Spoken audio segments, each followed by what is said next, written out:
Good afternoon সবাইকে। মাম্পি রান্নাঘর চ্যানেলে সবাইকে ওয়েলকাম। দেখো বন্ধুরা, বর্ষার জল পেয়ে আমার সাদা গোলাপ গাছটাতে কত সুন্দর ফুল ফুটতে লেগেছে। আমি ফুল গাছ খুবই ভালোবাসি। সময় পেলেই আমি ফুল গাছ টবে লাগাই। ফুলপ্রেমী মানুষ নেই বললেই চলে পৃথিবীতে। সবাই ফুল গাছকে ভালোবাসে। এই একটু আগে আমি আমার বরকে ফোন করে জিজ্ঞেস করলাম, রাত্রিবেলা রুটির সাথে কি বানানো যায় বলো তো।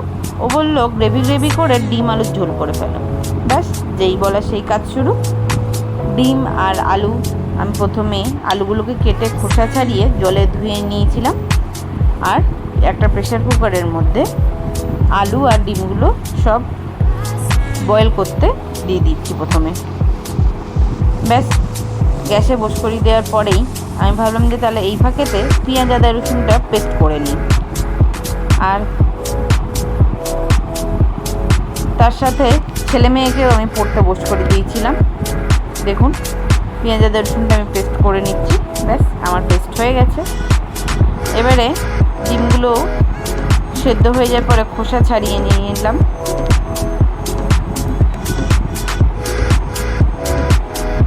বেশ গরম ছিল, মানে হাতে গরমটা ছ্যাঁকাটা লাগছিল।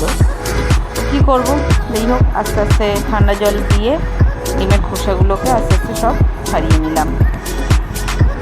এরপরে ফ্রাইং প্যানেতে তেল গরম করতে দিয়ে দিয়েছি। আস্তে আস্তে এবারে খোসা ছাড়ানো ডিমগুলো তেলটা গরম হয়ে যাওয়ার পরে ছেড়ে দেবো আমি তেলেতে। দেখুন,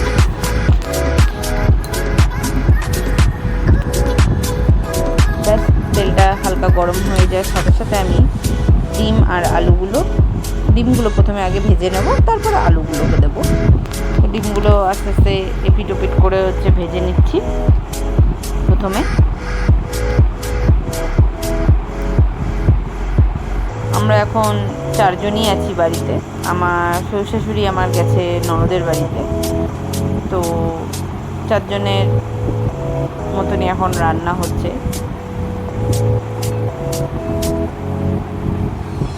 দেখুন, ডিমগুলো ভাজা হয়ে আসলে ডিমগুলোকে আস্তে আস্তে একটি পাত্রে আমি তুলে নেব।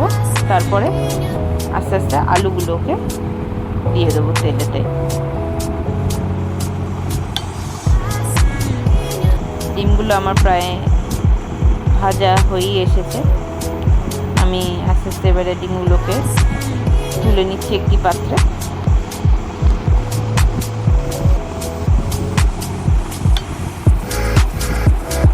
এবারে আমি আলুগুলো দিয়ে দিচ্ছি তেলেতে।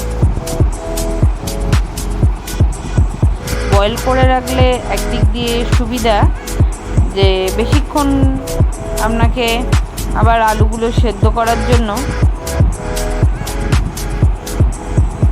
গ্যাসেতে দিয়ে রাঁধতে হবে না, ওই জন্য। আর একদিক দিয়ে সুবিধা যে আলুগুলোকে সেদ্ধ করে নেওয়াটাই বেটার। ডিমটা যখন সেদ্ধ হচ্ছে, আলুগুলো অন্তত হাফ বয়েল করে নিলে ভালোই হয়। দেখুন, আস্তে আস্তে আলুগুলো আমার ভাজা হয়ে গেল, আমি তুলে নিচ্ছি। এবারে আমার ডিম আলু ভাজা কমপ্লিট। এবারে আমি গোটা গরম মশলা ফোড়ন দিয়ে দিচ্ছি তেলের মধ্যে। দারচিনি কিছু, এলাচ আর লবঙ্গ।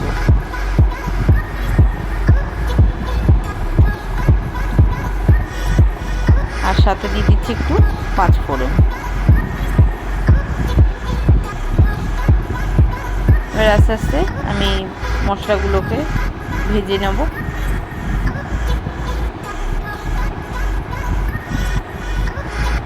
আর একটি পাত্রে আমি নুন, হলুদ, জিরে গুঁড়ো আর লঙ্কা গুঁড়ো সামান্য নিয়ে নিয়েছিলাম। বেটে রাখা মশলাটা আমি তেলের মধ্যে আস্তে আস্তে দিয়ে দিচ্ছি। পেঁয়াজ ও রসুনের পেস্টটাকে।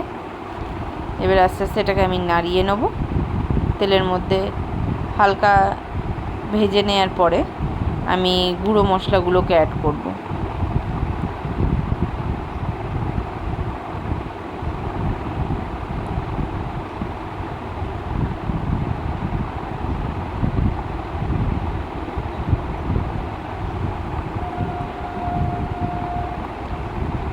দেখুন আস্তে আস্তে আমার প্রায় মশলাগুলো ভাজা হয়ে এসেছে।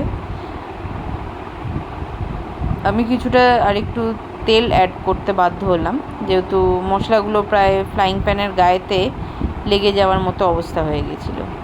আমি সব গুঁড়ো মশলাগুলোকে হাত ছোঁয়া গরম জল করে তার মধ্যে আমি একটুখানি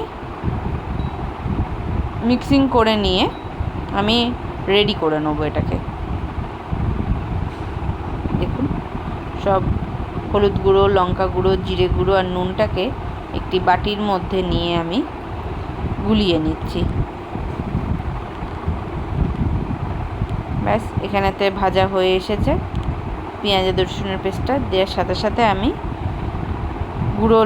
গুঁড়ো যে মশলাগুলো তার জলটাকে আমি এখানেতে অ্যাড করে দিলাম।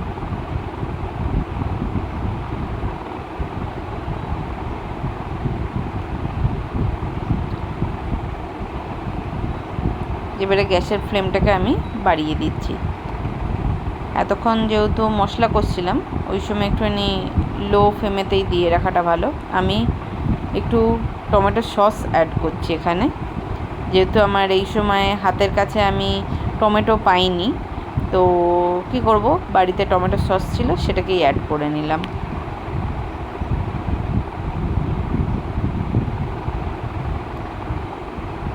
দেখুন আমার মশলাটা প্রায় রেডি হয়ে এসেছে। আর এখানেতে একটুখানি আমি আমার স্বাদ মতো চিনি দিয়ে দিলাম।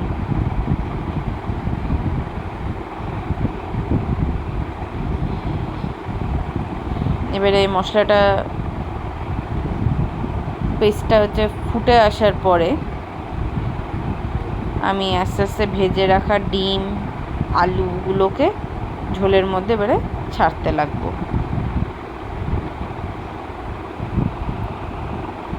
দেখুন আমি আমার ফ্রাইং প্যানের মধ্যে ডিম আলুগুলোকে আস্তে আস্তে দিয়ে দিচ্ছি।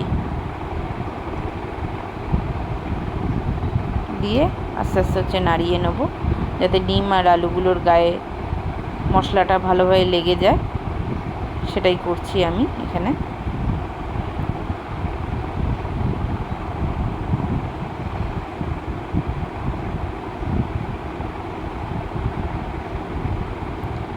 ব্যাস এবারে আমি জল দিয়ে দিচ্ছি একটুখানি, যেহেতু গ্রেভি করতে বলেছে কর্তামশাই আমার, ওই জন্য আমি গ্রেভি রাখবো। রুটির সঙ্গে বেশি ঝোল লাগে না, তো একটুখানি সামান্য গ্রেভি থাকলেই হয়ে যাবে রুটি দিয়ে খাওয়া। আমি তো ভাত দিয়ে খাচ্ছি না। আর একটুখানি হাতে কসুরি মেথি বা কস্তুরি মেথি যেটাকে বলা হয় ওটা নিয়েছি, নিয়ে হাতে ডলে নিয়ে আমি ওপরেতে দিয়ে দিয়েছি ছড়িয়ে, এতে আরও টেস্টটা ভালো হবে। দেখুন আমার রান্না প্রায় শেষ। এবারে আপনারা কমেন্ট করে জানাবেন কার কেমন লাগলো আর কে কীরকমভাবে এই রেসিপিটা বানান।